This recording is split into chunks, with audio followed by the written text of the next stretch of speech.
নবী করিম সাল্লাল্লাহু আলাইহি ওয়াসাল্লাম বিভিন্ন হাদিস থেকে আমরা জানতে পারি, কোরআন কারীমের আয়াত থেকে আমরা জানতে পারি, একজন স্ত্রী তার স্বামীর মৃত্যুর পর 4 মাস 10 দিন পর্যন্ত তিনি ইদ্যত পালন করবেন, শোক পালন করবেন। কয়দিন? 4 মাস 10 দিন। এই সময়টাতে তিনি প্রথমত বিবাহ শাদী করবেন না, কারোর সাথে বিবাহ শাদীতে বসবেন না। আর যদি তার গর্ভে কোনো সন্তান থাকে তাহলে সেক্ষেত্রে সন্তান প্রসব হওয়া পর্যন্ত এই বিধান চলবে, 4 মাস 10 দিন না। আর এই ইদ্যত পালন সময়ে 4 মাস 10 দিন অথবা গর্ভ খালাস হওয়া পর্যন্ত এই সময়টাতে ইদ্যতকালীন সময়ে তার যে অন্যান্য বিধান আছে সেগুলো প্রযোজ্য। বিশেষ করে 4 মাস 10 দিন ইদ্যত পালনকালীন সময়ে যেই ঘরে থাকা অবস্থায় স্বামী মৃত্যুবরণ করেছেন ওই ঘরে, ওই বাড়ির আঙ্গিনার বাইরে প্রয়োজন ছাড়া যাবেন না।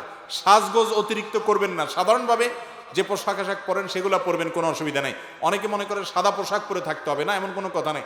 সাধারণ পোশাক আশাক তিনি যেগুলো বাসা বাড়িতে পরেন ওগুলো পরে থাকবেন।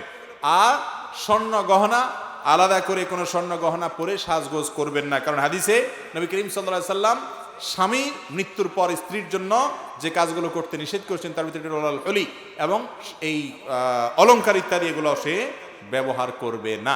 অনেক ওলামা ইকরাম অবশ্য বলেছেন নাকে যেগুলো আগে থেকে আছে, ছোটখাটো শরীরে যেগুলো আগে থেকে আছে সেগুলো থাকতে পারে, নতুন করে কোনো গহনা ইত্যাদি পরবে না।